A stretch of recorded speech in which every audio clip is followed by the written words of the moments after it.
stop listening to me and start listening to Mr. Bean.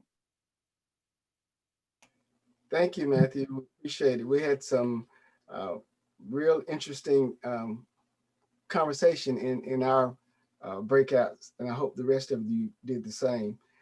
In the chat, um, you have to scroll up the top of it.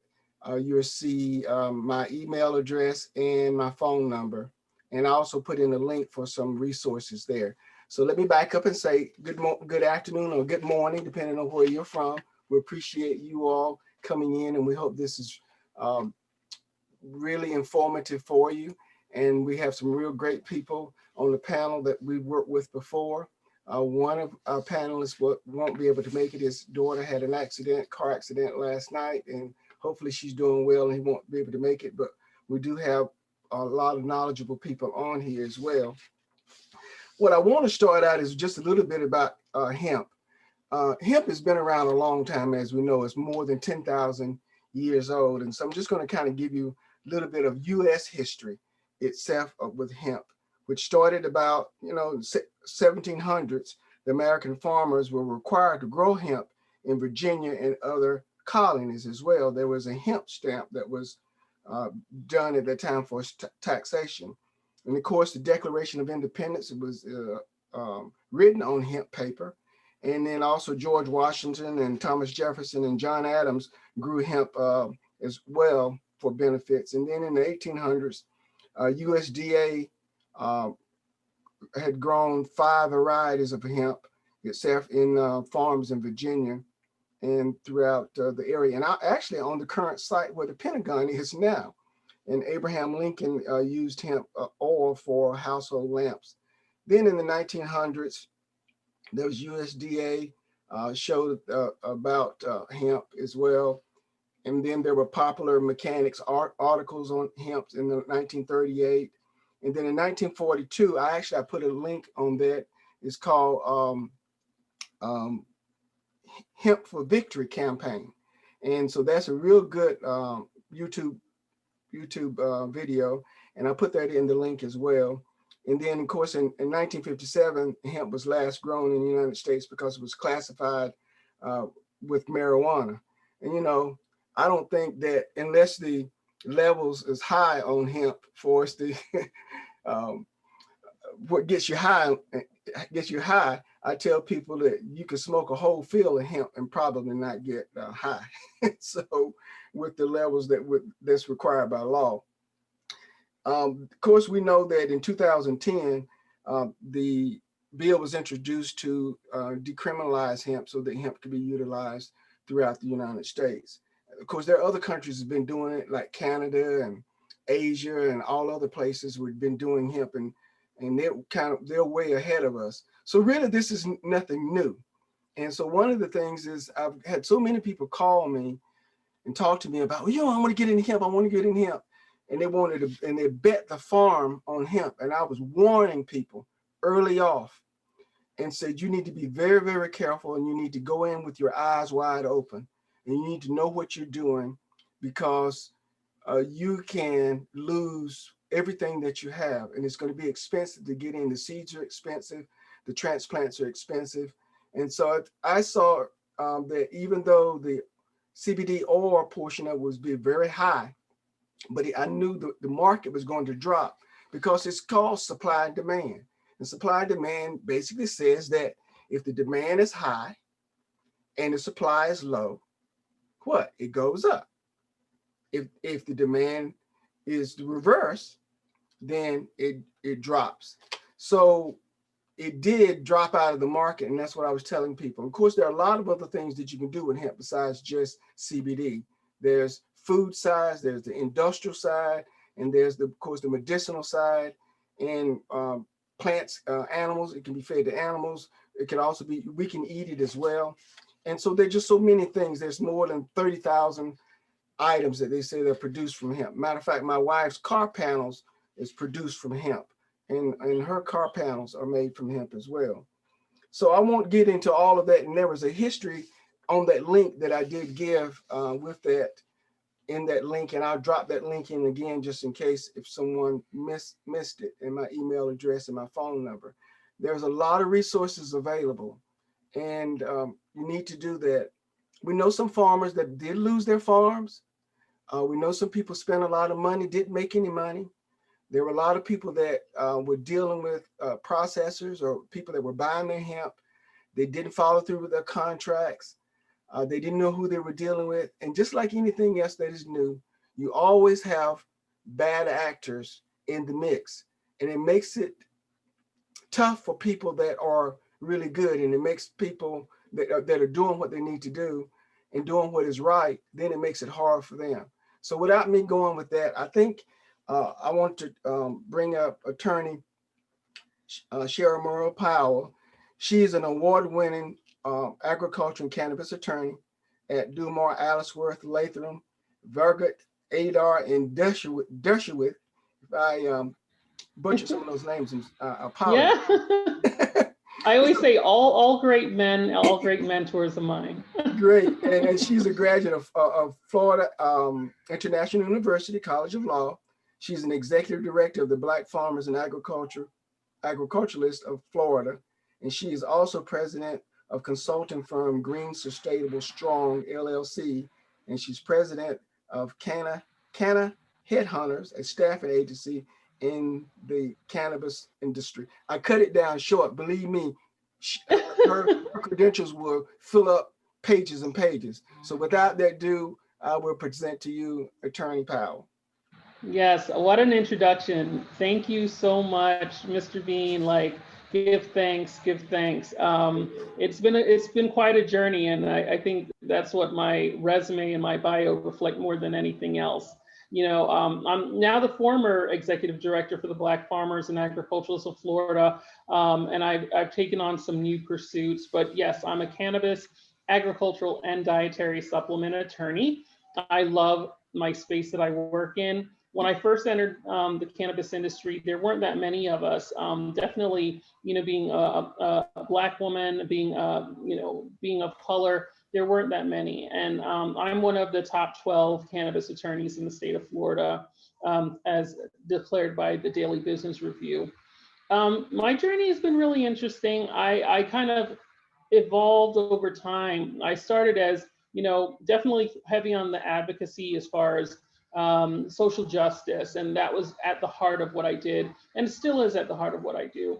And then I early on, my first client in the space was Minorities for Medical Marijuana. And then from there, I started going to Black farmer conferences, and I learned about agriculture.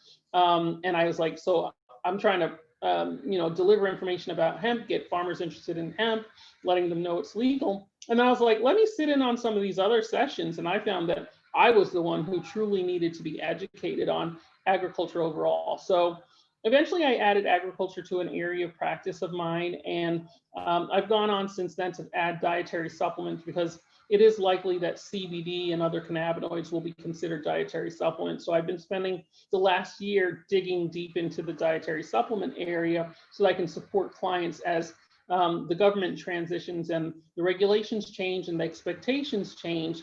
I want my industry to be ready. I don't want it to be where we haven't sufficiently prepared, and then when CBD and other cannabinoids are dietary supplements, then the traditional dietary supplement industry takes over, and we can't compete because we don't even know how to comply with the regulations. So that's really my motivation as far as adding dietary supplements. So we've seen a little bit of that shakeout with the transition into agriculture with the Farm Bill of 2018, and then all these states now coming up with their regulations and labeling requirements. There are some of our original participants that cannot compete. They cannot keep up with those regulations. So that's kind of why I've always tried to be one of the first adopters of, educating myself with regards to where we're going as an industry. So I try to stay ahead of the curve. When it comes to hemp, as Dr. Bean said, there are a number of uses for hemp. Some say 25,000, some say up to 50,000. Usually they're separated into some core categories. So we have the, fiber uses, which are, could be building materials, plastics, et cetera, and so on, clothing, textiles, those type laminate flooring, et cetera, and so on. Then you have the seed and grain category, which is like, yeah, well, it's protein rich. Let's use it for, all types of flour and other types of things, and bars and fantastic food products. But then when you're in the food industry, remember, food regulations apply. So you have to get well versed on what it means to be a food. And then the most common area, most valuable area of the business, most lucrative at this point, but as Dr. Bean indicated, the prices are dropping, is that extracts, oil, medicinal, nutraceutical, dietary supplement area of the business. So I work across all of those areas. I myself am a hemp farmer. So 2019 year, I had 7 hemp licenses across 2 states. I was in South Carolina and I was in Pennsylvania. And I'll tell you a little bit about my shenanigans as I explored those areas. And then this year I've had 3 hemp licenses. One in South Carolina, I have the same farmer partner. Florida opened up April 27th, so I have a license in Florida. And then I also have a license in Maryland, which I had a farmer relationship that it probably is not going to continue into 2021. So, when you enter this space, you really have to get in eyes wide open. I'm on the board. I was a founding board member for U.S. Hemp Building Association. I resigned from that role, or actually termed out of that role, and I'm now the Director of Government Relations. U.S. Hemp Building Association has a lot of resources with regards to the fiber side of things. I have a company called Cannabiziac.com. It was founded on 420 with a group of friends. And we do a lot of education. We do free education. We have a New Year's Eve event that's going to be phenomenal with regards to music as well as education. So please go on Cannabiziac.com and explore. Go to Cannabiziac.com/events. We have this week a hemp happy hour at 6 p.m. Eastern on Wednesday. And then we have a book of the month coming up, and we also have a Cannabiziac University event. So there are a lot of resources there as well. So with all of the other things I do, I'm on the board of the Friends of Hemp, which is a consumer education kind of umbrella organization, which pulls all the different types of uses of hemp together, and the Hemp Feed Coalition, which is really narrowly focused around how do we introduce hemp and hemp byproducts to animal feed in a safe way. And that organization works with AFCO, which, as most of you know, they're responsible for animal feeds, as well as the FDA, as far as determining protocols for testing, so the FDA can be moved in that direction and come up with some guidelines for how we introduce hemp into the animal world. There are animal pet products that are available currently. However, the stance of the FDA, the stance of the AFCO at this point is that it should not be introduced. But by state, the way they approach that direction is different.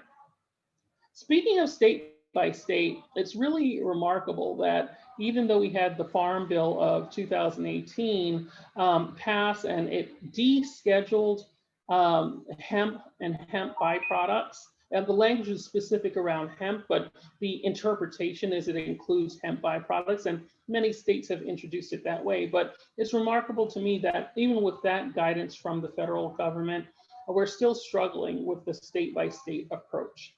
Every state does things differently. Every state has different labeling requirements. Some to be an out-of-state participant in their market, some will allow it, some will not. New York has some new regulations that are controversial and currently open for comment. Some states will allow you only if you have your USDA approval as a state.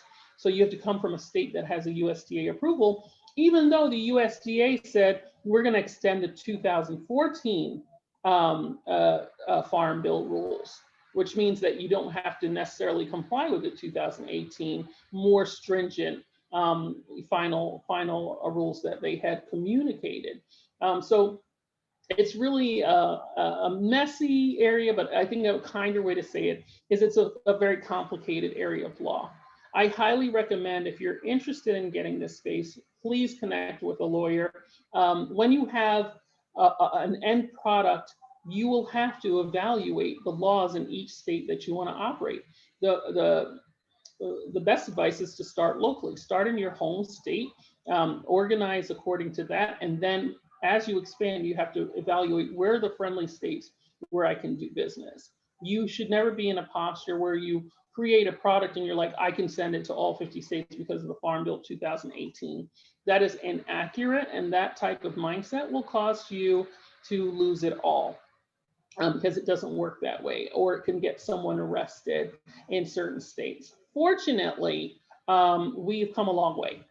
And the states that were more strict, like, well, I would say in Iowa or Nebraska, where I've had criminal cases that I've contributed to the defense work on, those states have now, since those arrests, have come up with more friendly policies. It's just implementing. But even, in Iowa, the one case that I have there, they haven't dismissed it, even though laws have changed. So, we're still pushing. We're not quite in a celebratory stance at this point. So let's talk about it from a cultivation standpoint. Because as we know, in the hemp industry, there are a number of roles. There's the cultivator, the agriculturalist, the farmer. There's mass farming happening, there's precision agriculture happening, and there's craft farming happening in the hemp industry. Then you have your processors and manufacturers, like who is creating extracts? Are they GMP certified? Are they ISO certified? What laboratory is being used for the testing? What containers are they using for storage? All of those things are very, very important, along with the COA. Now, everyone who's involved in the industry will use that terminology, COA, which stands for Certificates of Analysis. That's your lab sheet, that's your lab report. And it needs to come from somewhere that's extremely reputable. Now, in the past, we've had issues with counterfeit COAs. I would make sure that you verify and validate authenticity for any COA that you're using to purchase from. COAs are presented for you to purchase seeds. COAs are presented for you to purchase extracts. COAs are presented for you to purchase finished good product. So certificates of analysis are extremely important. And then when we talk about roles, the manufacturers, they tend to be the formulators, especially when we're talking about the extract side. And then the finished good distributors are typically referred to as either wholesalers or retailers. And that the law associated with all of those roles vary from one state to the next state. So in one state, you can purchase wholesale CBD from a reputable company and just sell it. You don't have to register or anything. In another state, and it's a growing number of states, you have to register your company in order to sell that CBD, even though you're not producing it there. You have to register your company, and those registration requirements vary. In my home state of Florida, you have to have a hemp food retail permit. So that means it's considered food in Florida. So all of the food regulations will apply. Another distinction with Florida, which is something that I'm looking to change, is that cottage food allowances and permissions don't apply to hemp. My stance is, if it's an agricultural commodity, why are we treating it like it's controlled and limiting the cultivator the opportunity to get their product out to market by saying cottage food does not apply? And that's the battle that we're fighting currently. Without cottage foods, when you're a cultivator, and again, keep in mind, because this is a high value commodity and the seeds are expensive, setting up is expensive, processing is expensive. When you're a small farmer getting into this area, you're vulnerable because you're, as Dr. Bean indicated, you put your life savings into buying these seeds, setting up drip irrigation, getting certificates of analysis and all these things, only to get a crop in the end and you don't know where it's going. The best case scenario is for you to have a purchaser before you put that crop in the ground. But I know it's easier said than done, right? It's easier said than done. So when you have hemp and you've grown hemp, at least if cottage food is allowed, you can harvest that crop and make a salve with it, make something that is non-perishable with it and sell it at farmers markets, et cetera, and so on. But if they put the restriction in that cottage food doesn't apply, then it's a dance. It's like being a belle at the ball. And then you have your dance card sitting there with your hemp plants, and you're waiting for all the suitors to go around, and the suitors are actually the processors. So your cultivation license doesn't mean you have a license to process.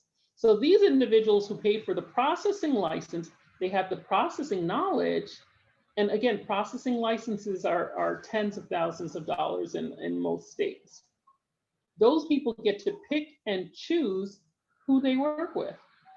So let's say you cannot attract a processor to what you've sold. You're stuck with that plant. If cottage food doesn't apply, you can't do anything with it. So what do? We hate to see hemp, rotting in fields. That's not how the plant was intended. So what we all work towards is a free and open market. So when we talk about the fact of, the best case scenario is to have the product sold. It's easier said than done. When that situation happens, you have to think beyond your situation and think about, what's that commodities broker thinking? Well, that commodities broker wants to make sure that what they're purchasing is what they're going to get in the end. You, as a purchaser of seeds, need to make sure that what you're purchasing is what you're going to get in the end. How are you going to do that? Well, that's where the certificates of analysis come in, but there's still no guarantee. If you get a bag full of seeds, how do you know that seed matches with the certificate of analysis? There's really no way of knowing, which is why you have to vet the people that you work with. You have to buy in small quantities to test. And then once you see that the outputs and the COA that you pay for the output plants from that seed match up with what they told you were getting with their certificate of analysis, then you can move forward and do big things. So I say always start off small as you're identifying new partners, because the last thing, and this happened in one of my hemp cultivations in Pennsylvania, we got seed that was supposed to be for extracts and for flour, and those plants were babied. The money went into drip irrigation. We were culling males left and right, and at the end of the day, we got a fiber plant. So 3 months later, and I guess there were some indicators like 1 month in, 2 months in, 3 months later, we have fiber plants that we've babied like horticultural flower plants. And then everybody's disappointed. Everybody's placing blame on why this happened. And it's because the key is to work with people that you know, work with people that you've vetted, and start off small so that what you invest, you're willing to lose.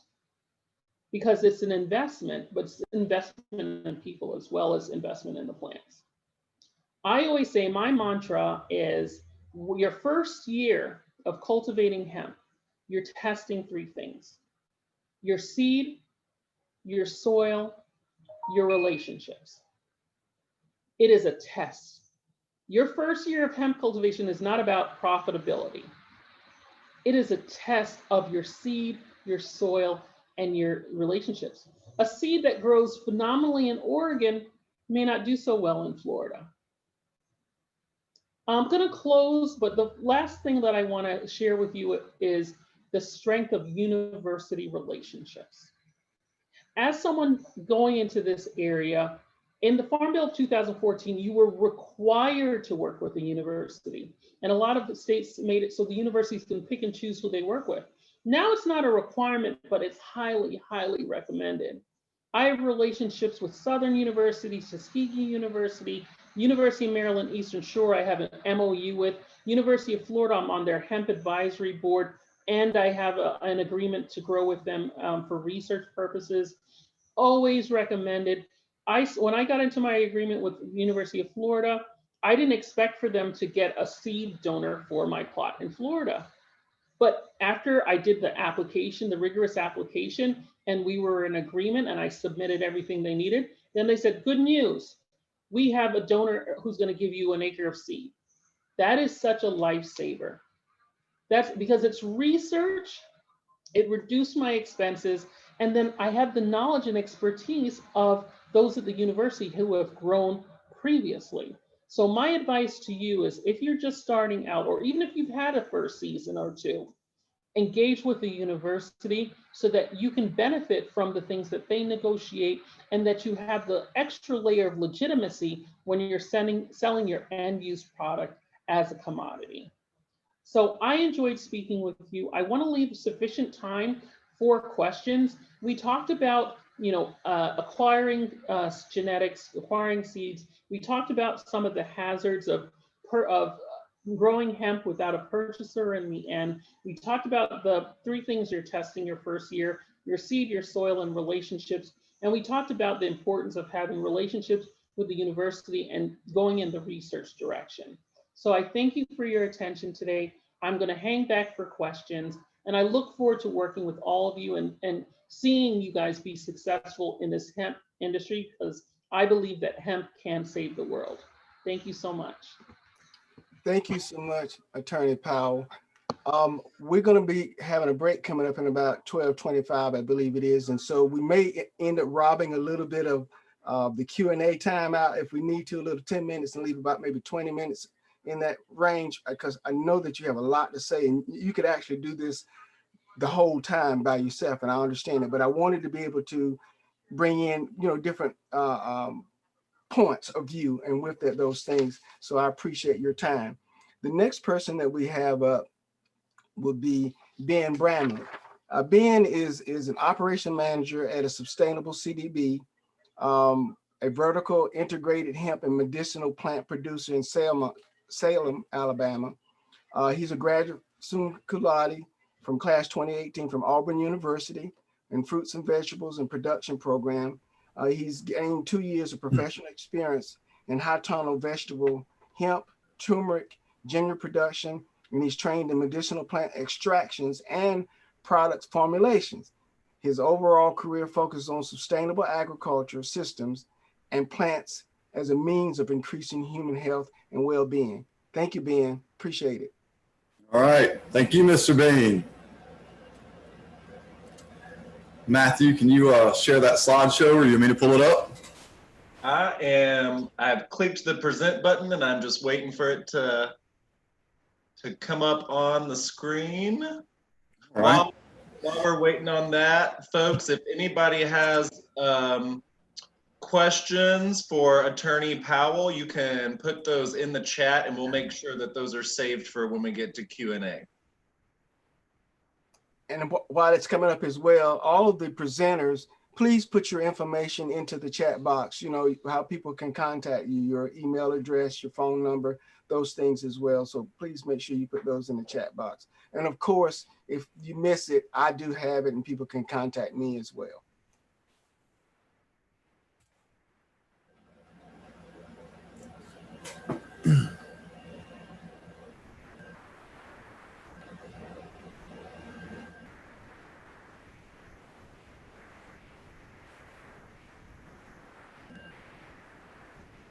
All right, there we go.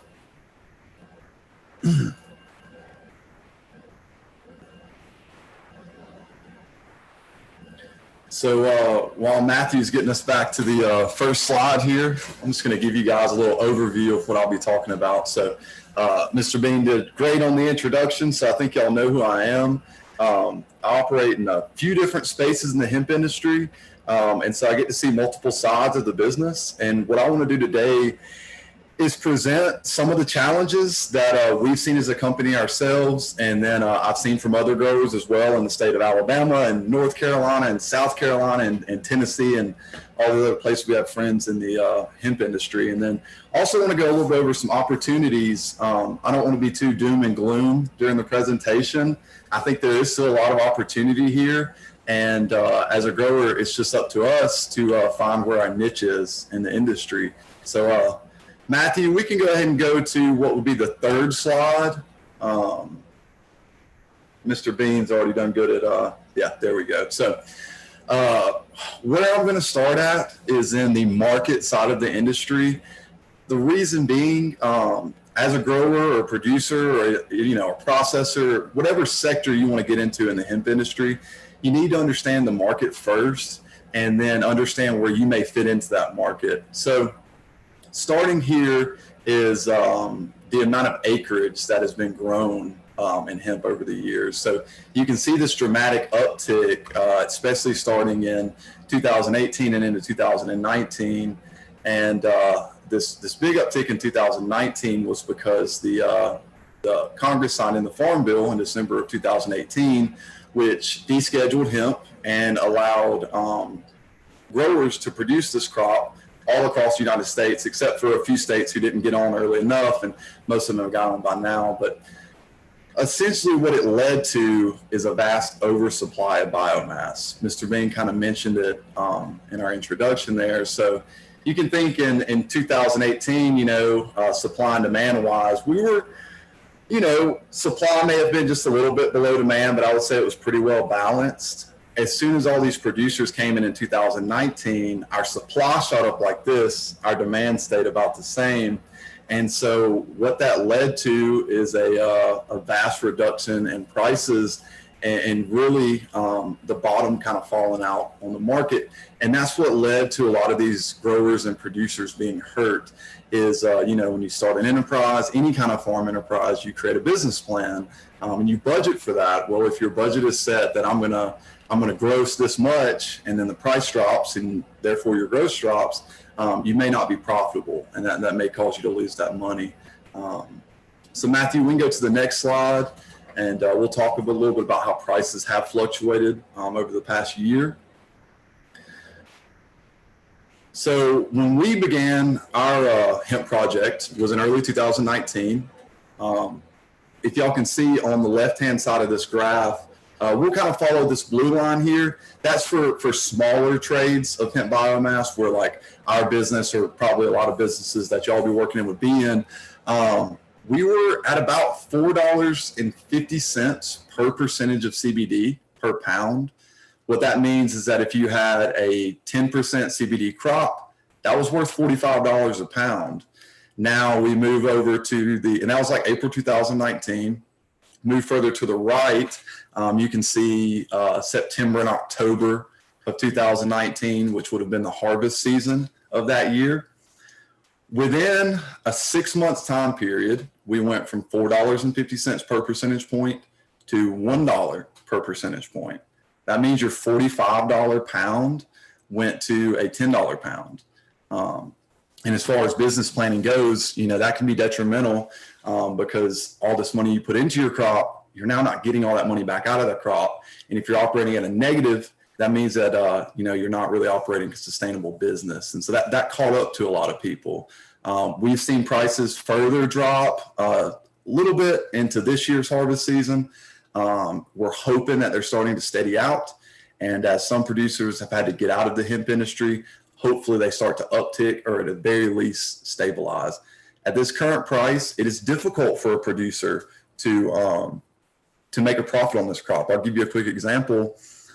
At $10 per pound of biomass, most producers will produce about 1,000 pounds per acre. So you would think you would get 10,000 pounds off that acre.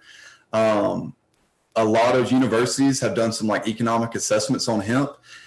They believe that, most producers, their upfront costs are between $13,000 and $15,000 per acre. So if you're paying $15,000 to grow the crop, you're only being paid $10,000 for what you produced, you're at a $5,000 negative per acre.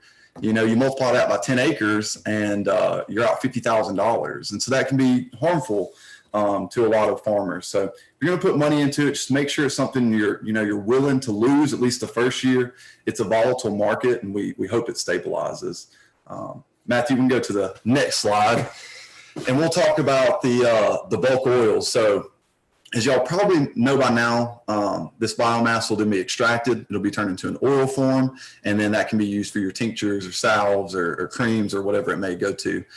We saw a vast reduction in the pricing in this market as well. It just kind of mirrored the biomass, beginning of 2019, we were at least looking at about a $2,500 per kilo price. So the oil is sold in kilogram lots. By the time the 2019 crop was harvested and had gone to extraction, we saw that $2,500 price go to a $250 price.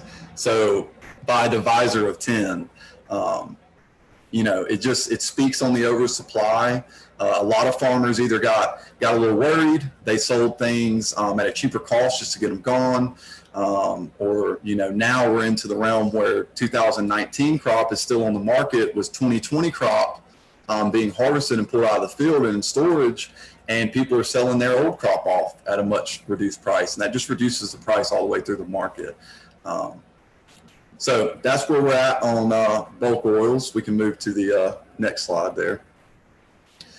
The place we have seen the market be fairly stable and actually be profitable for a lot of people is in the retail market. So what this would be is you directly selling your tinctures or your creams or your salves. And I really liked what was brought up about the cottage laws. That's something I haven't really thought about.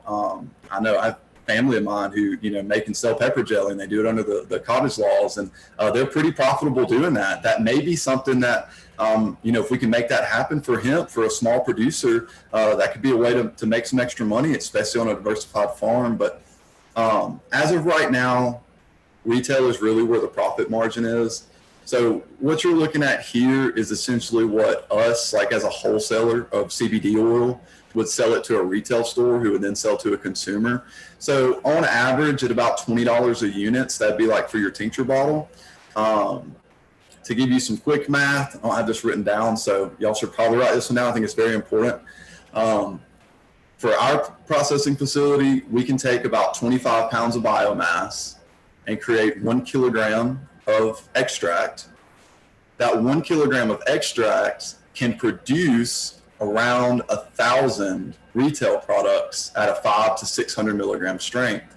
So if you extrapolate all that out at $20 per unit, you're looking at what could be $20,000 off of 25 pounds worth of biomass. So anyway, that it also shows you why it's oversupplied. It doesn't take that much hemp to produce the CBD oil. So as a grower, if I'm getting into it, this is the sector I would look at. Just know that it does come with some more cost, especially for marketing and things like that and getting your extraction done. And Matthew, we can move on to the next. I'm gonna try to speed up so I don't run everybody out of time here. This is just where we expect the retail sales to go, continue on an upward trend. Hopefully by 2024, we're at close to a $10 billion industry. This is a pretty moderate projection too, as far as some go. So we can move on to the next, Matthew. So a couple of lessons here. This is something that I've learned being in the industry. I've learned from other growers, some places I've seen people be hurt, and I think you should know up front. So the first thing to do is secure a buyer or a processor for your product, whether they're going to outright buy your biomass at this percentage point per pound dollar amount. They may be willing to do a split with you, and so they'll process your product. They'll keep a portion of the oil made from your biomass, and you'll keep the other. Just remember then, you still got to sell the oil. It's not worth anything if you have a buyer. So have a buyer for the oil, or maybe you're taking it to retail products and you're picking up on that larger profit margin and you're selling your tinctures. A lot of times when you get in with a processor, they'll give you a contract. Don't count solely on that contract. We've seen a lot of processors back out, some not even be in business by the time you harvest your crop. And then another thing is you'll have parameters on this contract. We had talked about a COA. So you're going to have these points that you have to make. You have to have a certain amount of CBD, or maybe you'll have to have below a certain level of pesticide residue or below a certain level of heavy metal residue. If you don't reach those benchmarks, then your contract is nil and the processor's not going to take your crop. Everything above, do that prior to planting. Before you put a seed in the ground, before you even order the seeds in, find yourself a processor, find an outlet for it. There's no point in growing it if you're not going to be able to sell it in the end. Find ways to reduce your input costs. Like I said, you know, we estimate 13 to 15 an acre on input costs. That's really high for a commodity. This is going to be a race to efficiency. So no matter what the crop's selling at, as long as you can, your input costs are below that, you can make a profit. So sometimes it's not so much about the prices of the biomass or the oil going up. It's about us as growers keeping our costs lower so we can make a profit there. Find trustworthy genetic suppliers. This was talked about as well. It can be difficult. The best thing to do is to vet it with other people in the industry, anybody you may know, because a lot of people will sell, I guess, what you could essentially call counterfeit seeds. I saw a lot of people hurt, especially in the 2019 season, where they're thinking they're buying feminized seeds, because in high CBD hemp, you only want the female plants. You don't want the males to pollinate your females. Well, feminized seedlings are generally upwards of 98% female. That means, you know, you're not going to have a lot of males out there to pull. Well, sometimes people buy feminized seed and it's not feminized, and then they have 50% males and 50% females. And so anyway, find a trusty genetic supplier that you can really trust and count on there. And Matt, we can head on to the next slide here. So, all right, I'm a horticulturalist by trade. And so I want to talk to you a little about the plant as well, and not just talk to you all about the market. So some characteristics of the hemp plant, because you need to know what you're dealing with before you put it in the field. It's a photoperiodic, warm season annual. What photoperiodic means is it's going to flower based on the day length and the amount of sun it receives in the day, the amount of hours. So this is a short day plant. That means essentially for this plant, when daylight hours get under 14 hours a day, it's going to initiate its flowering cycle. For us, we get to 14 hours a day in late May, and then we're going to start getting below 14 hours of daylight around like early to mid-July. So you have to plant it starting in June, and then you're going to end up harvesting around September of October. So it's not something that, you know, it's really good to be late on planting and say you plant, you know, mid-July. I've seen people do it, be semi-successful, but you're going to have a crop that flowers very early on. It's not going to be able to really support that max flower production. There are also autoflower varieties called day neutral. Those will flower just like the tomatoes you grow. You know, they'll flower based on the amount of days since they've been propagated. I think that's the future for hemp growers. It'll allow us multiple seasons a year without supplementing light like you would with a photoperiod plant. And it'll be a lot more controlled and easier for growers to figure out when to harvest and things like that. They're dioecious plants. That means they have separate plants have male and female flowers. For CBD production, you want just your females. That's going to produce your high CBD. And you don't want your males to pollinate your females because it's going to reduce your CBD content and also make it a lot tougher on the processors to process your material. They're big plants. This is something that I didn't quite realize until we got into the hemp industry. You know, we deal with plants that are 7 foot tall on 4 to 6 foot centers. And so they're very large plants. You got to give them ample space. If you see in this picture, so I'm 6'5", and that plant is probably a good foot, maybe more taller than I am. So big plants account for that when they're in the field. It's considered a bioaccumulator. This means what's in your soil. It will pick that up. This can be heavy metals, pesticide residue. As a processor, we get people wanting to bring us their material. I cannot tell you how many people I've turned away because of heavy metal content in their plant. So when that's tested and it shows up, it will be rejected. And the best thing to do is test your property beforehand. We did ours through Auburn University. They were very helpful in helping us to determine or interpret that and then determine if it was going to be an issue for us. So get it tested beforehand. What you're growing for is cannabinoids and terpenes, and specifically cannabinoids. make sure you're preserving those any way you can during the growing season. Be easy with these plants. There's not a lot of mechanical harvest, especially on the small scale side. And that really helps to preserve that CBD or cannabinoid and terpene content. As far as some basic soil parameters, well-drained soil, pH between 6 and 7, kind of your basic thing. Trouble is in Alabama, the well-drained part, and I can tell you from experience, they have a lot of problem with root rot if you have them in a high water situation. So consider that when you're looking at your land and deciding if hemp is a crop you can grow there. We can do next slide. So some harvest cues. I'm not going to I could talk to y'all for 3 hours about growing hemp. So I'm just going to try to tell you the points where I think it's the most difficult as a grower. So another thing is the harvest cues. This isn't a crop that you can just harvest like when it turns red ripe, like a tomato or it's a breaker stage. So you've got to look for these kind of a little bit smaller cues on when to harvest. For our particular varieties, it's about 5 to 6 weeks into the flowering stage. This puts us like first to middle of September. We'll be harvesting our plants. Some visual things, you can kind of see the pistils, which I don't have a pointer on my screen, but on this flower, it's the female reproductive portion of the plant. But it looks like these little white hairs that stick out of the flower. Those will start to darken. That's a good visual indicator. Trichomes are what you would think of like the frosty on cannabis plants that you can kind of see here. Those will start to darken to an amber color from clear. That's another good indicator. And then the flowers will fill the gaps on the nodes. So you have these flowers that are being born off the stalk. As when they're small, you can still see the stalk in the center, but as they fill, it'll cover that. That's a decent harvest cue. The only thing you can bank on is this THC testing right here. So for us, starting in about week 3 of the flowering cycle, we'll start sending off weekly samples to a lab to have evaluated for their THC content.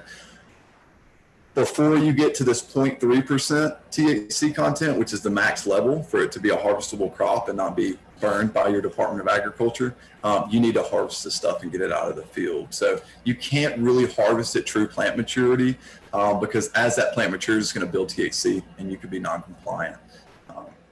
We can go to the next slide there, Matt. So another thing on harvesting, it's extremely labor intensive. This is probably where the bulk of our labor comes in. Essentially, it's all done by hand. Some larger producers have harvesting equipment, but it's very specialized, extremely expensive. So we go into the field, we cut the plants down by hand. We then get them to our pole barn, start removing the field heat, get them in the shade as quick as you can, just like any crop. You then remove the shoots and the flowers from the main stalk and then feed these into, we use a bucker. It's a piece of equipment that will it'll take that stalk with the flower on it and it'll remove the flower, leaving the stalk behind as a waste product. Reason being, for the extraction process, you need just the flower and not the stalk. So you have to do that before you take it to an extractor. The flowers and then move to our drying trailers where they then have to be dried. So Matt, we can move to the next slide. That's our next step after harvest, is it has to be dried. This is going to prolong your storage. The most important part, I can't stress this enough, you could spend the 4 months growing season babying these plants and you could lose them right there at the end during the drying season in a day. So what we use to help give us a little bit more control there is modified tobacco dryers. As you can see, there's in the center picture, there's some shelving there. We remove the flowers from the stems. We then line this food safe shelving with the flowers. That dryer will then push warm air up through that flower, and at about 45 to 50% humidity, that'll dry the flower out. That's air humidity. Once the flower, as you can see in this left-hand picture, is at 10% moisture content, it is ready for storage. Before then, if you were to put it in storage, it would just grow mold and your product would not be marketable. So make sure you're at 10%. We use a wood moisture meter that you can get at Home Depot for like $30 or $40. It's not the best thing, but it gives you a very accurate result immediately. And for a small scale grower, that's a great way to know that your product is ready for storage. We can go ahead and move to the next slide. I'm probably running long on time. Oh yeah. Hard stop right here, Ben. Yeah, I hear you. I see that I'm running a little long there. That was about the end of it anyway. I'm done, Mr. Bean. Okay, well, appreciate it. Of course. And these slides, I hopefully will be available as well. Yes, y'all are welcome to More time, distribute and if these. we got some more time, we can come back and pick up your slide there, but we want to make sure we get everyone in. We want to bring in Cedric Rowe, a 29-year-old first-generation farmer. He owns and operates Rowe Organic Farm, LLC, located in Albany, Georgia, and where he grows organic peanuts and organic hemp. He graduated from Fort Valley with a bachelor's in science and a master's in environmental health. He is one of the 3 farmers in 2018 that grew organic peanuts to set the market in the state of Georgia. He's a board member of the National Young Farmers Coalition and president of the South Georgia Young Farmers Chapter, and he's an agriculture committee of the Mitchell County High School. So Cedric, we got about 10 minutes hard stop there. Hopefully you can get it in there. Okay. All right. Appreciate it. Hello everyone. Like you said, my name is Cedric Rowe. Currently grew about 5 acres of organic hemp this year. As people familiar, Georgia is one of the states that just became legal to be able to grow hemp. Our season started a little late than majority of the people that grew around the states. A lot of people weren't able to get their plants into the end of June and the beginning of July, which was kind of, hard to deal with, knowing Georgia weather. But, I tell, people that's wanting to grow, with my first year growing, that varieties is a good thing to know when it comes to what, growing hemp, and also what are you growing for? The confusion in Georgia that we had with a lot of processors this year was a lot of people didn't have a solid market for either the oil or the biomass itself. You had some farmers that wanted to grow hemp and grew hemp, but just grew more of a flower variety and had a contract with a processor for their oil. In Georgia, I wouldn't recommend flower or bud, what they call the bud variety, smokable bud. That's not a good variety for the oil in the state. They look for more of the biomass to break down. But Georgia, the first year was a good trial run for us. We have different weather than other people. We tend to have some warm days in the fall times, and some cool days in the summertime. So it was a big challenge for the growers here in Georgia. One of the things that I learned most about this crop is the intake of water. People ask all the time about the amount of water that the plants take. Seeing that the plants thrive in the heat and dry weather, a lot of people in Georgia overwatered. Things to look out for when watering or anything else is it can also, make the plant mold out. That's something that we experience a lot of grows in the state of Georgia. A lot of diseases, anything happen to the plant, it comes from the soil. So basically, like I tell people, you take care of your soil, it'll take care of the plants. Each state is different growing. I know a lot of growers in Georgia use a lot of seed companies and transplants from out of state just to grow in Georgia, which was kind of tricky because our weather stunted a lot of plants. We have certain varieties that would get up to 6 feet tall, but due to our weather and cloudy days, one thing the last guy spoke about was the amount of hours. That's very important. And in Georgia, we go by chill hours. So we have a lot of cloudy days, and cloudy days can cause a lot of mold, virus, like type of molding for the on the flower, not really the flower, but the leaves and stuff. So we battled a lot of viruses and diseases just based on our weather and our humidity that's in Georgia. But another thing to touch on also is when you're finding your processor in the state of Georgia, you have to have an agreement with a processor in order for you to grow hemp or produce it. We didn't have a lot of processors to choose from. It's more of a first come, first serve because a lot of processors have to have this the room to be able to dry largest amount of hemp. In the state, we didn't. We had farmers use different methods of drying. Um, Me myself, I basically when I harvested out the field, I dried it on the in the shed with a fan. That was the because we have restrictions on transporting, so a lot of farmers don't have that dry facility on that farm. In order for them to take it somewhere else to dry, they have to either get a permit or also have to have their processing license, and like I say, that costs thousands of dollars.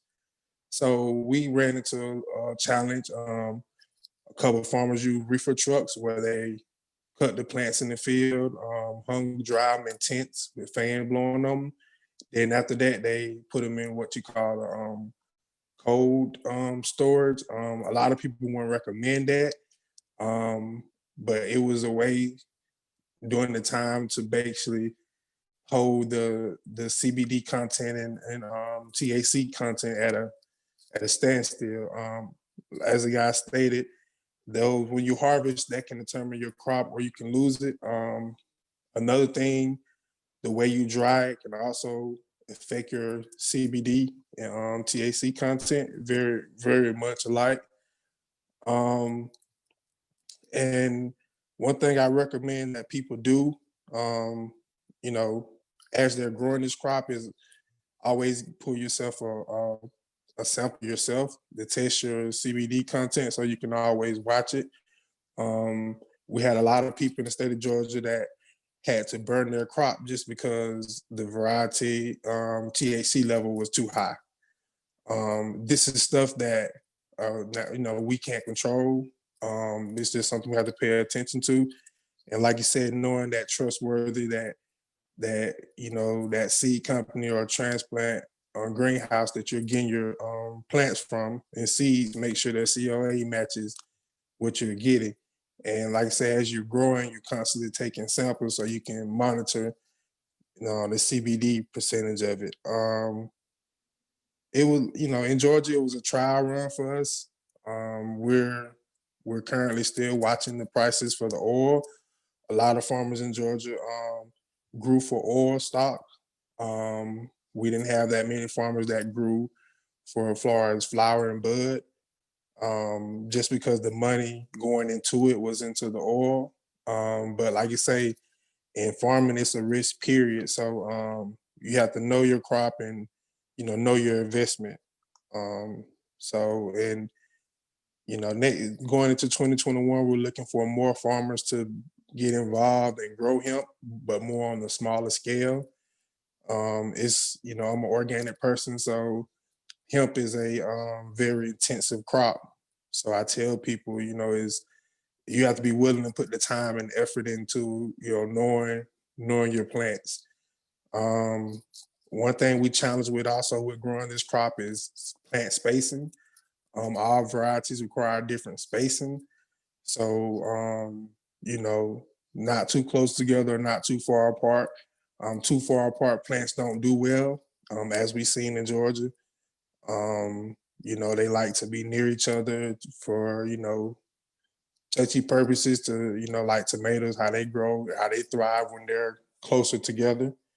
But in Georgia, we didn't have that many growers to have plants taller than, I say, 5 feet, just because, like I say, the weather and the area that we in. And just wanted to, share a little bit about my experience and, currently in Georgia with growing. And, I also have a website that I will put up for people to be able to log on to stay connected and see how the organic hemp and peanut industry is going in Georgia. And currently working with a processor to, put together, currently working with a processor to connect with a HBCU college to partnership so people can get more better knowledge and understanding when it comes to growing this crop. So, we have some positive thing to look for in the future with this crop. It's a new crop in our state, and you know, it's an opportunity for people that's wanting to farm, you know, interested in farming to get into. So. Thank you, sir. I appreciate it. The information, good information. We had a hard stop here, and for the break, Matthew, take it from there. Yeah, folks. So we will take about a 5-minute break. If y'all need to go grab some water or do some biological things, then go take care of that. Try to be back right at 5 minutes, and we'll have a couple more presenters.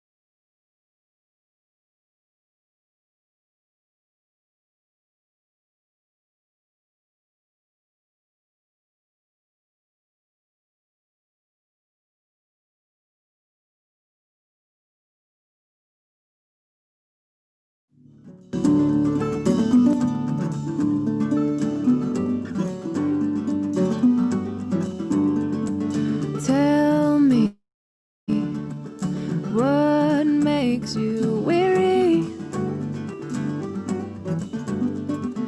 Tell me what lights up your eyes. I'll meet you there in the middle. We'll lay down and harmonize. Tell me what makes you peaceful. Tell me what you fantasize. I'm taking notes in the moonlight. We'll lay down and harmonize. We'll lay down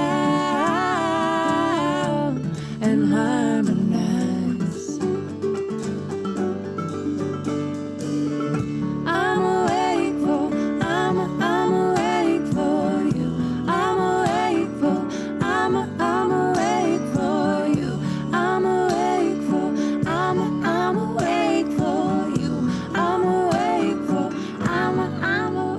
for you.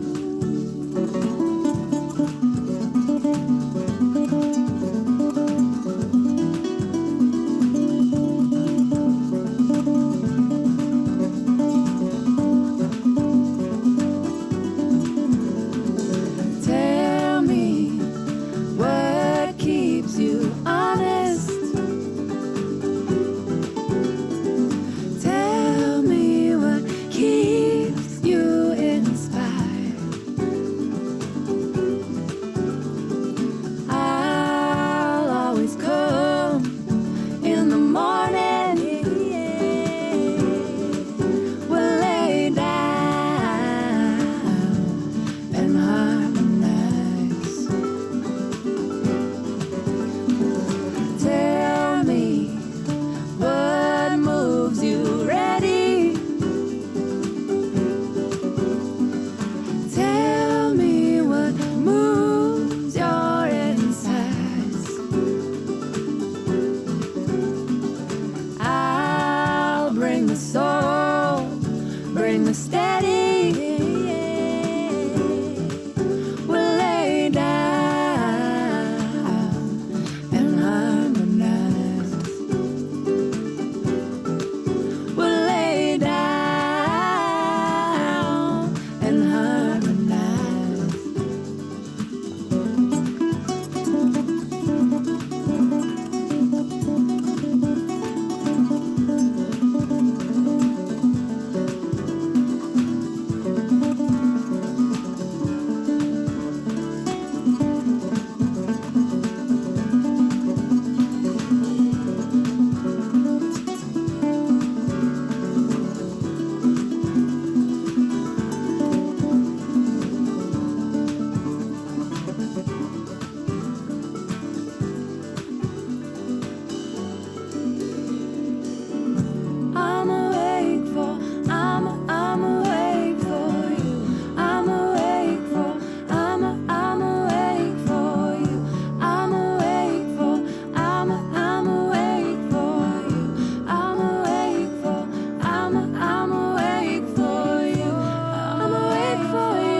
for you, awake for you, awake for you, awake for you. I'm awake for, I'm awake for you.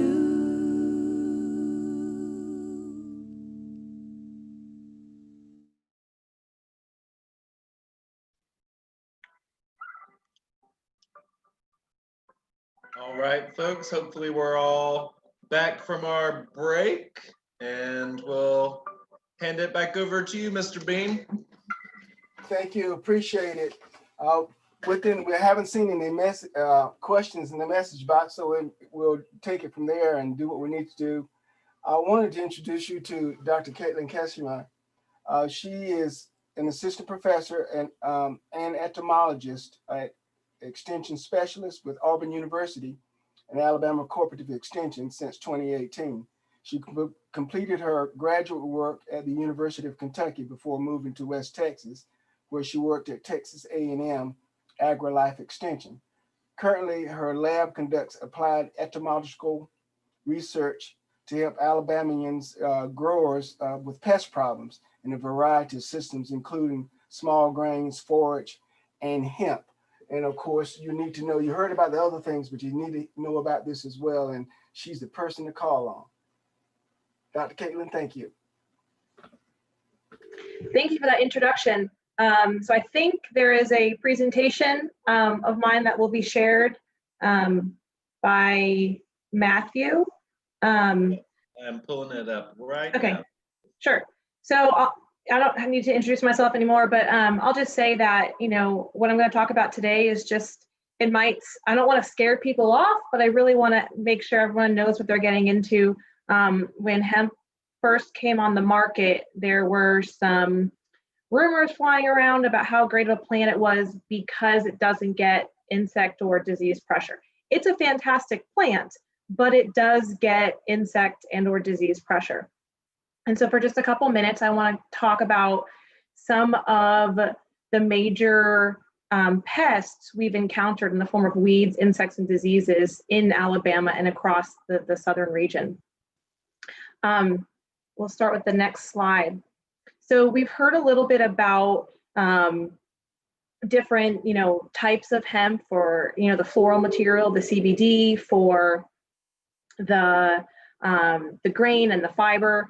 And then there's a whole host of ways to grow this plant, whether it's indoor or outdoor, on bare ground, on plastic and pots. And so every farm is going to be different, and every farm individually is probably going to be different from one year to the next. And so the important thing to consider is having a integrated pest management plan in place even before your seeds go in the ground. And this should be a flexible plan because things change. We have severe weather, we have floods, we have droughts, we have invasive species. And so you should be prepared to improvise, but it always pays to have a plan in place before you get started. And the other important thing is to utilize multiple methods. And so there's not one silver bullet that we can use that will eliminate all our pest problems or reduce all the risk.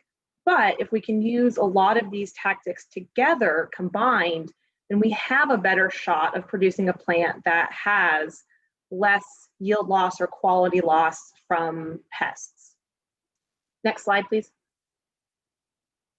So one of the questions I get most often is, I have a pest, what can I spray? We do have pesticides available in Alabama that are legal to apply to hemp. So if you are listening from Georgia or another state, these are going to be state-specific regulations. And so I think there's a lot less options for chemical control in Georgia. Alabama, we have taken the approach of, if the federal label allows us to approve it, we will. So we have about 100 insecticides, miticides, fungicides, and herbicides that you can use on hemp. The big warning, though, is we don't have data on how these products work to control pests or how they may affect the hemp plant and your end product. It's not like these other plants we've been growing continuously for decades and hundreds of years, and so we just don't know. And the other issue with putting all these products on a list is many of them will not work. There's organic options on there. There's a lot of soft products, but if you have an established pest population, whether it's insects or tall weeds or disease, these products are not going to work.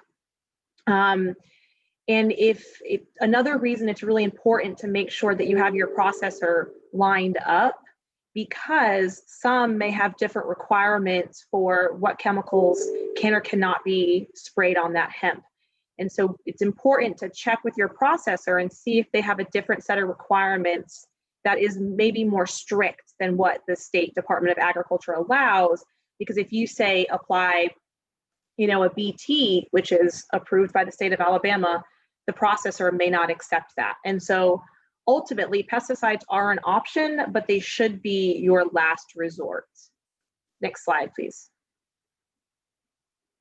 So if you have experience in agriculture or growing plants, this set of things for pest control is not new to you, and I'm not going to spend a lot of time on it except to say, at the very top of the pyramid, in the smallest box, we have pesticides, because those really should be your last resort. And healthy plants do a better job of fighting off infestations. And so the number one thing is to start clean and stay clean throughout the year.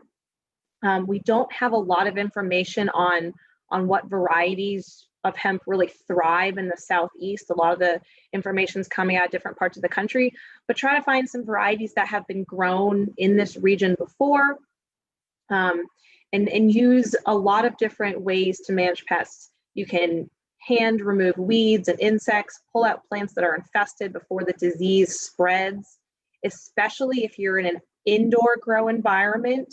Releasing predators that can feed on pests is a fantastic option.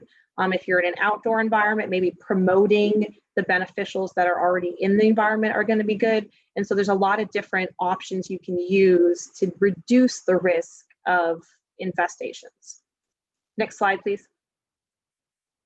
So for the next couple of minutes, I'm just going to talk about some of the major issues that we've seen in hemp. And like I said, you really need to start thinking about this before your plants go in the ground and all the way through harvest. We know that harvested hemp can facilitate the growth of fungi. It can be fed on by insects similar to other stored products. And so I will start with the next slide, I think is a picture of some weed issues. And so plastic is a great way to help reduce your weed pressure, but you're going to get a lot of in between row weed pressure throughout the season, shown in this field here. So one thing to consider is making your row width the big enough size to get some sort of equipment between there, whether it's a lawnmower or a weed whacker or whatever you're doing, but plan ahead enough, because weeds are going to be a major issue. Next slide. And also later in the season, if you don't take care of weed control, you can get things like pigweed and or morning glory just completely taking over the field. And so that's something to consider too. Next slide. Yeah, and this is the same thing. So it's more weeds that will grow also in between the plants. And so we don't have a lot of good options for herbicides. The ones we do have are non-selective. So if you're spraying these weeds that's completely adjacent to your hemp plant, there is a chance of damaging your hemp plant. Next slide. So damping off is a disease we saw a lot of this past year. It was much more wet than it was in 2019.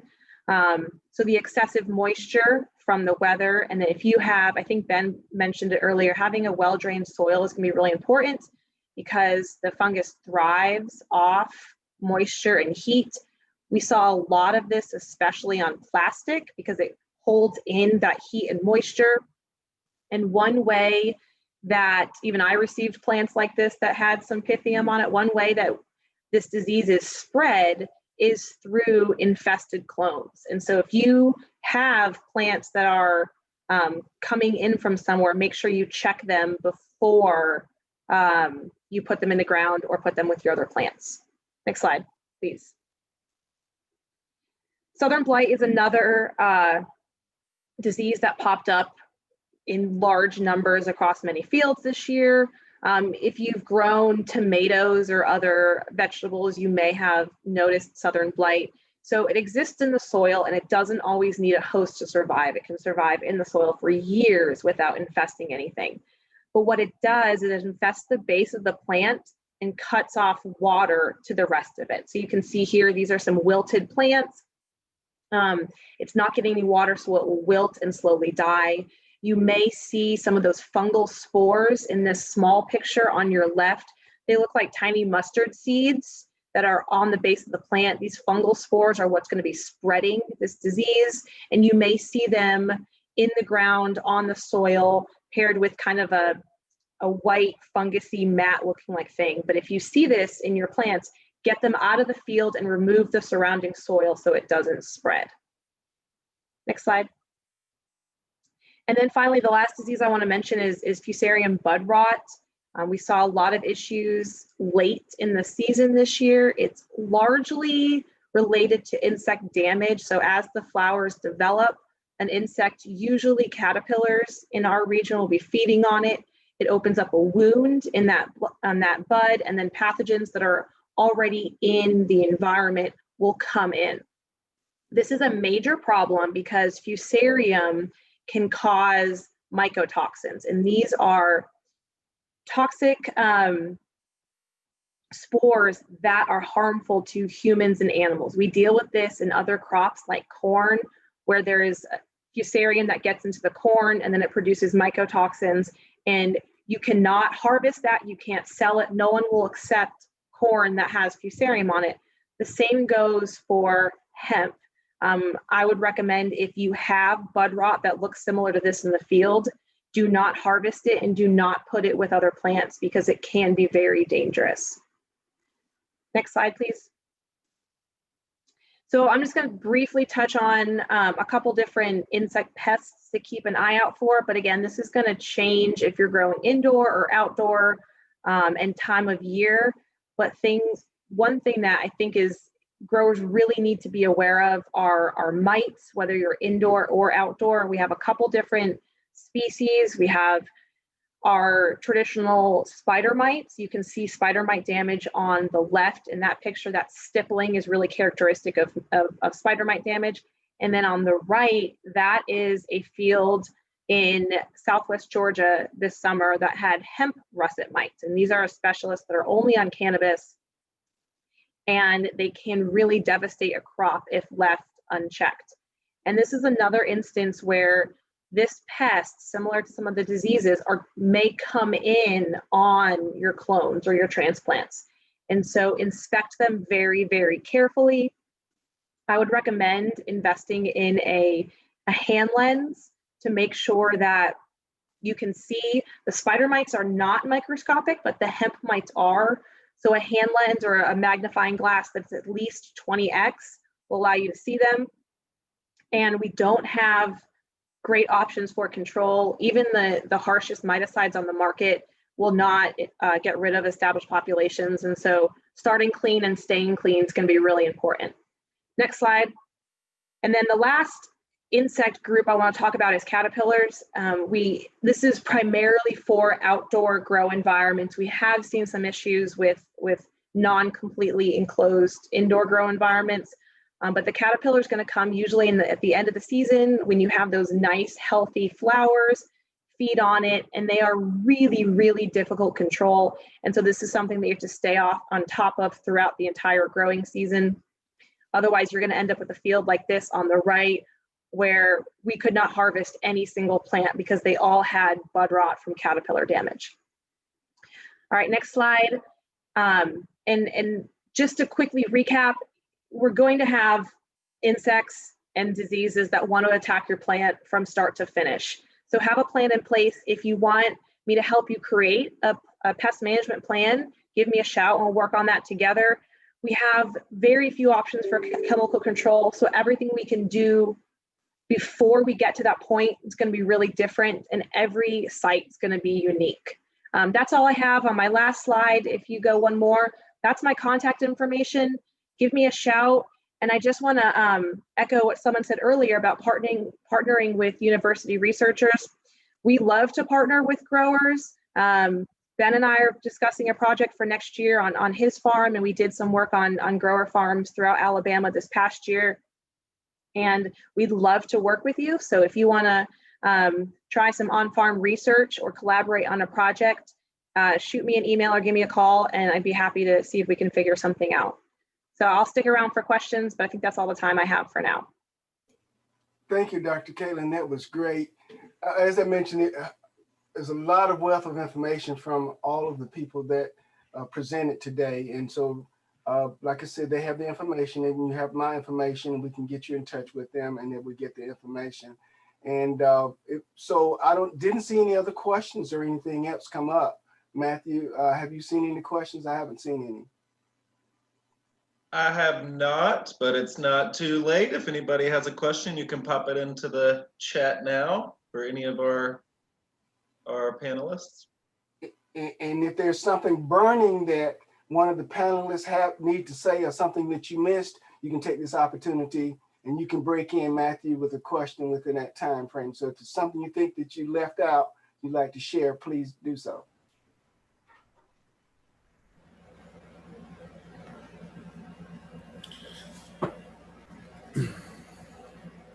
I'll fill a little space here, Mr. Bean, while we're waiting on some questions. One thing I didn't get to in my presentation was how we have a fresh start for hemp right now, and a lot of the practices that growers are even forced into, even your standard conventional growers, is we're kind of forced to do a lot of general sustainable or like organic agriculture practices. And I think it's an interesting start for a new crop that we can take those practices through and through, even when more conventional methods come up, like what Dr. Kesheimer said, and that there's not a lot of chemistries out there for us to use that are extremely effective, especially at removing pests when they're already there. So to have an integrated pest management program and being able to attack it from all different directions, that's a big part of sustainable agriculture. And right now in hemp, everybody's forced to do that. Our hands are tied. We don't see that in a lot of other commodities. And so I think it's an interesting start to have this crop be started off on a sustainable agriculture leg. And it's up to us as growers to continue that through the cycle of this crop and as the crop and market matures. But I put that on all of us as growers that, we continue those practices. And so we can produce a crop that's good for people, but also good for our environment as well. Thanks, Ben. Attorney Powell, I noticed, I just saw recently there was a bill being introduced to decriminalize marijuana. Can you speak on that a little bit? Do you know anything about that? That's supposed to be coming up it seems like it's going to be opening up where all states are going to be able to sell marijuana.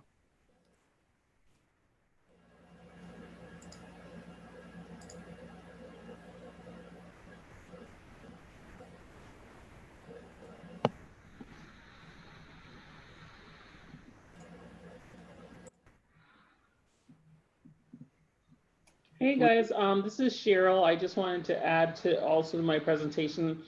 For our new farmers, please make sure that you contact your local FSA office and get your farm and tract number so that you can be official with the USDA.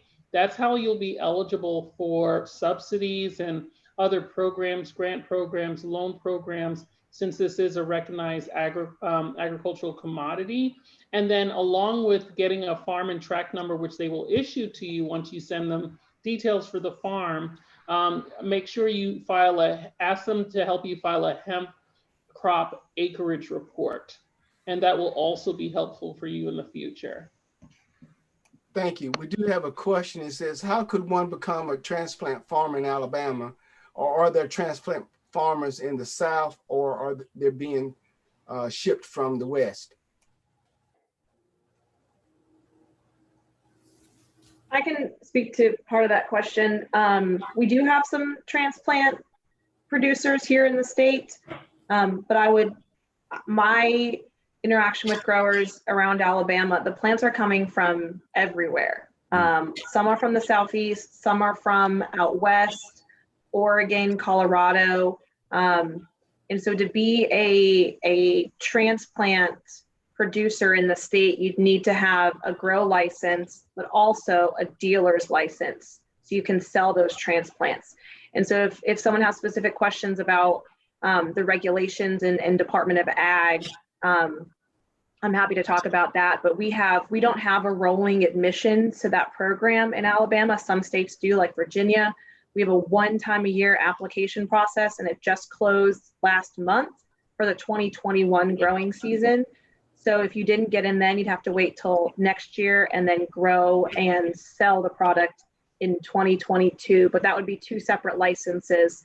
We've had some people selling plants without having a dealer's license, and that gets the seller in trouble, that gets the buyer in trouble. The Department of Ag has to deal with it. And so just make sure all your bases are covered in terms of paperwork and checking all the boxes.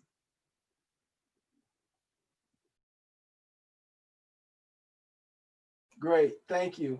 Attorney Powell, I had mentioned about a decriminalization bill being introduced that's supposed to be for particularly all states on a federal level. Do you know anything about that? Yeah, absolutely. So it's so funny. I had a cannabis cafe for Cannabisiac earlier, and it was a hot topic then as well. So the MORE Act is a federal act of legislation. I'm going to talk about two acts, actually. The MORE Act is a federal act of legislation that's really specific to the marijuana industry, and it's about decriminalization. It's about opening up the opportunity, and it's about expungement. So it's called the Marijuana Opportunities Reinvestment and Expungement Act. And it's just passed the House last week, Friday. So we're looking for it to pass the Senate. Please feel free to reach out to your senators and help that get passed. And then it would need to be signed into law by the President of the United States. So that's something that the industry has been really looking forward to. It'll level the playing field for our, resource limited, as well as, former returning citizens, or also known as former felons, as well as our minority groups. So that's something we're really in favor of. The other act of legislation is the Hemp and hemp-derived cannabinoids Consumer Protection and Market Stabilization Act. That one is it's a huge hot topic within our industry. It's only 3 pages. It's legislation that's 3 pages. It'll formally legalize hemp and cannabinoids once and for all, so that we'll start to see like harmonization across the country. Again, it's only 3 pages. Please speak to your legislators on both the House side as well as the Senate side about passing that act of law. Thank you so much. Well, we're getting close to the close here in the time frame, and I appreciate that information as well. Make sure that everyone has posted their information within the chat. And yes. I'm going to turn it back over to Matthew. Is there anything else that we need to do? Just one more. Can I make one more point? I'm so sorry, or it's really 2 points. Other acts of legislation to keep an eye out for is one, the week before last, Senator Cory Booker filed the Justice for Black Farmers Act. And that is about, reversing the trend of land loss and opening up opportunities across agricultural industries for our Black farmers who've really been unfairly treated by a number of federal agencies, as well as the industry overall. So also speak about that. And then Senator Booker has another act of legislation kind of speaking to Ben's point with regards to sustainability and sustainable practices, and it's called the Climate Stewardship Act. And that doesn't specifically call out hemp, but calls out growing agricultural commodities that will benefit our environment, which will deliver carbon credits. So those are now the 4 acts of legislation: the MORE Act, the hemp and hemp-derived CBD Consumer Protection and Market Stabilization Act, the Justice for Black Farmers Act, and finally, the Climate Stewardship Act. So I thank you for the opportunity to highlight those acts of federal legislation. Great. Someone said if you could drop them in the chat for them as well. Absolutely, no problem at all. Thank you so much. And I'd like to thank all the presenters. I really do appreciate you taking the time doing this and giving this real important information. And I hope that you all and everyone that's on here have a great holiday. And Matthew, I'm going to turn it over to you. Thank you, Mr. Bean. Yes, thanks to all of our panelists and to everyone who showed up today. Just a couple of quick things before we go away. I'm going to launch a poll. If you'll please participate in the poll and provide your feedback. This is how ASAN makes sure that we're making improvements as necessary. And also just to remind y'all that ASAN is a membership organization. If you are grateful for opportunities like this to come together and learn together and grow together, then consider becoming a member of ASAN. I'm going to drop in the chat a link to do that. And when you become a member of ASAN, you are joining their mission to strengthen the local food system. But yeah, I really enjoyed this session. I'm glad that I got to hang out with y'all, and thanks again to everybody who's participated today. Thank you. And thank for Danielle and Matthew for co-hosting and keeping us straight and helping us with our glitches. You all did a great job and I appreciate it. You are welcome.